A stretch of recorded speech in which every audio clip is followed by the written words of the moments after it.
Halo teman-teman, di sini kami akan berkenalkan diri. Nama saya Muhammad Malik. Dan nama saya Usam Saputra Fateh.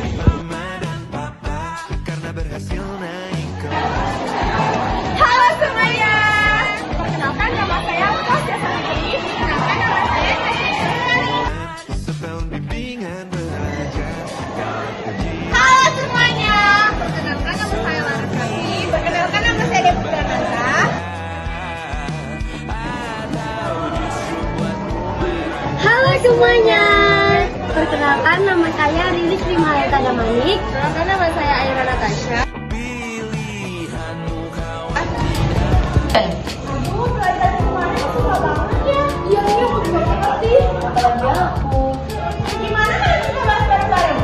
Ayo, ikut. Ayo, ya.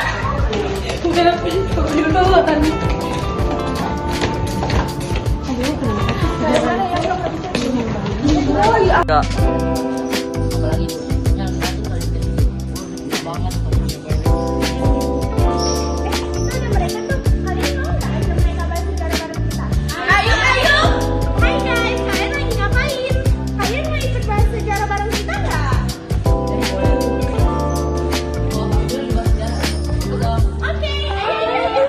Guys, kalian pernah mikir gak sih kerajaan yang awalnya tegak tiba-tiba runtuh? Padahal udah punya wilayah yang luas dan militer yang kuat. Tapi ujung-ujungnya tetap jatuh juga. Dan musuhnya bukan dari negara luar loh. Justru dari dalam. Ditambah lagi ada VOC yang selalu memberi kesempatan. Nah, jadi hari ini kita bakal bahas Mataram Islam dan Banten dari awal sampai akhir. Santai tapi dalam. Kita mulai dari Mataram dulu gak sih teman-teman? Setuju nggak? Nah, jadi kerajaan Mataram itu adalah kerajaan yang berdiri sekitar abad ke-16. Pendiri utamanya itu namanya Sutawijaya. Nah, si Sutawijaya ini awalnya bawahan dari Sultan Hadiwijaya. Oh iya, aku tahu juga dia memberikan sesuatu gak sih kepada Sutawijaya itu siapa itu? Iya, bener banget. Nah, jadi berkat jasa si Sutawijaya, jadinya Sultan Hadiwijaya ini ngasih dia hadiah berupa pulau yang waktu itu masih berupa hutan lahan kosong dan belum berpenghuni. Oh, dari hutan bisa jadi kerajaan yang besar gitu ya, benar-benar. Iya, jadi dia itu karena punya ambisi yang besar, jadi dia mulai membangun kekuatan militer, memperluas pengaruh, dan mulai memisahkan diri dari Pajang. Akhirnya Mataram berdiri sebagai kerajaan sendiri. Terus faktor berdirinya itu adalah karena dukungan masyarakat sekitar, penyebaran agama Islam, dan kekuatan militer yang terorganisir. Nah, jadi kapan Mataram mulai berkembang banget? Nah, puncak kejayaan Mataram itu terjadi pada saat Sultan Agung 1613 sampai 1645. Pada masa itu Mataram sudah menguasai hampir seluruh pulau Jawa terkecuali Batavia yang dikuasai oleh VOC. Sultan Agung melakukan ekspansi ke beberapa daerah untuk memperluas kekuasaan dan pengaruhnya. Nah, yang lebih pentingnya lagi, ia pernah menyerang Batavia 2 kali pada masa itu. Itu kapan perangnya terjadi? Nah, perang itu terjadi pada tahun 1628 dan 1629. Walaupun gagal karena konflik logistik dan kekuatan VOC yang terlalu kuat, tapi itu tetap menunjukkan kekuatan Mataram. Nah, selain di bidang militer, Sultan Agung juga berjasa di bidang kebudayaan. Ia membuat buah kalender Jawa, Islam, dan Hindu. Nah, selain itu ia juga memperkuat tradisi dan budaya lokal. Jadi nggak cuma fokus ke perang ya guys, tapi budaya juga berkembang. Iya, benar banget tuh. Wow. Maulana tahu nggak sih awal sistem pemerintahannya gimana? Oke, ini saya akan menjelaskan. Mataram mempunyai sistem monarki absolut. Nah, raja juga mempunyai kekuasaan tertinggi, baik dalam bidang politik, tentara, ataupun keagamaan. Raja juga dianggap punya kekuatan spiritual. Jadi banyak banget loh rakyat-rakyatnya yang kayak menyukainya ataupun menyembahnya. Negaranya juga terbagi beberapa bagian. Berapa tuh? 3. Kalau boleh tahu dibagi berapa aja? Oke, di sini saya akan jelaskan. Yang pertama yaitu negara keraton. Negara keraton adalah negara pemerintahan. Yang kedua itu negara agung. Negara agung itu adalah negara intinya. Yang ketiga dan terakhir itu adalah negara negara. Negara itu negara luar. Raja juga dibantu oleh beberapa pejabat, yaitu bupati ataupun adipati. Sistem ini juga membantu stabilitas kerajaan.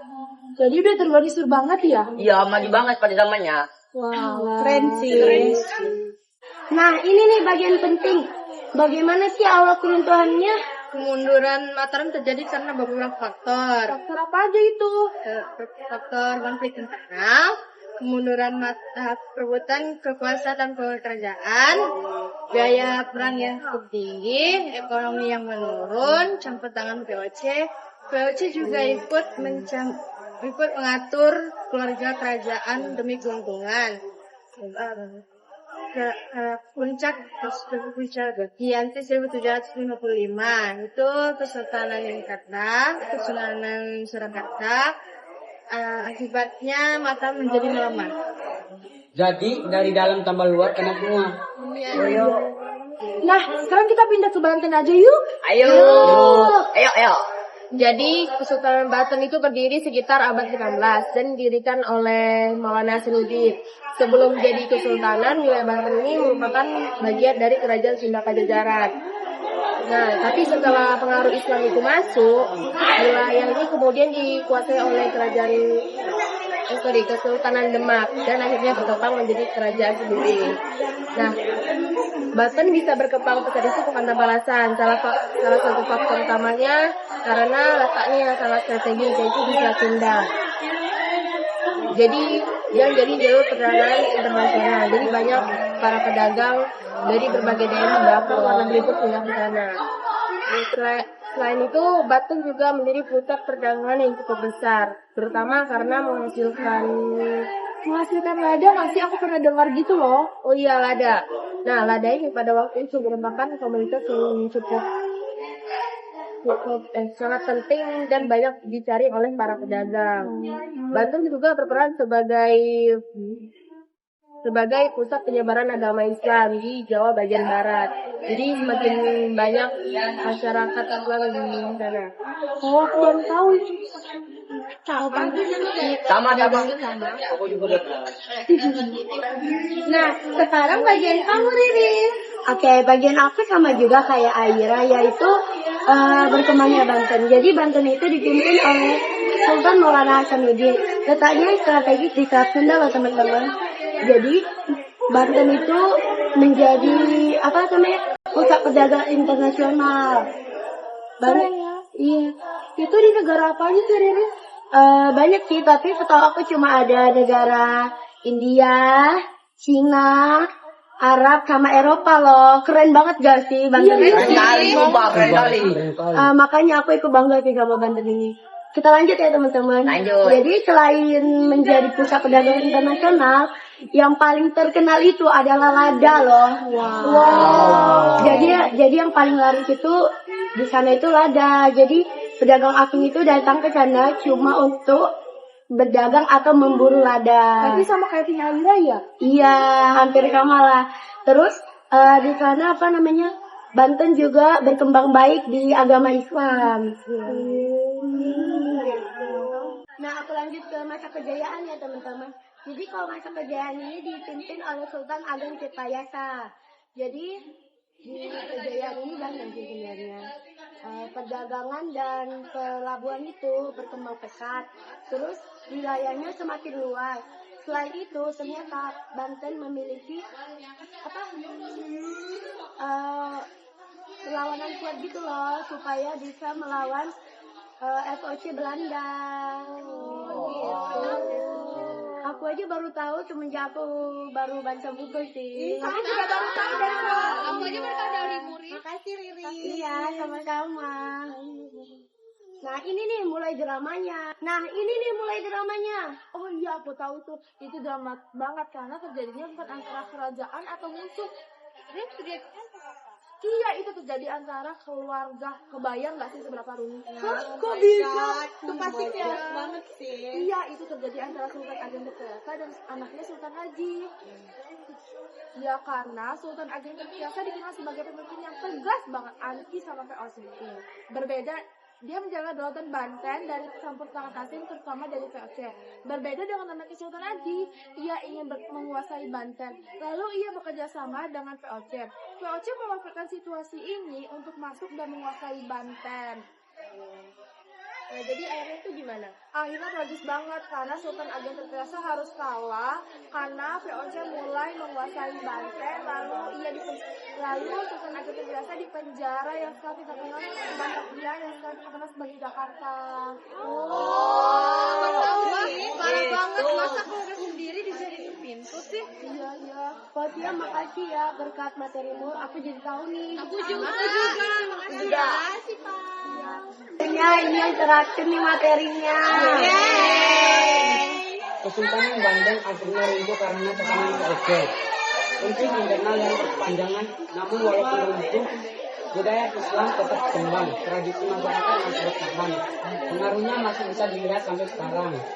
Pada tahun 1808, wilayah Banten diserang oleh Hindia Belanda di bawah Herman Willem Danges, sehingga Kesultanan Banten mulai melemah. Kemudian pada tahun 1813, Kesultanan Banten resmi dihapus oleh Inggris yang dipimpin oleh Thomas Bancroft Raffles, dan setelah itu kesultanan tidak ada lagi. Gitu. Jadi masih ada tapi cuma berubah bentuknya aja. Iya, warisannya tetap ada. Baru tahu aku. Dari Mataram dan Banten kita belajar Bahwa kekuatan besar juga bisa runtuh. perpecahan di dalam. Dan disebabkan oleh negara luar. Kayak VOC dulu. Jadi kita harus lebih kompak ya semuanya. Setuju. Nah, teman-teman, sekian ngobrol santai dari kami. Terima kasih sudah menonton. Bye!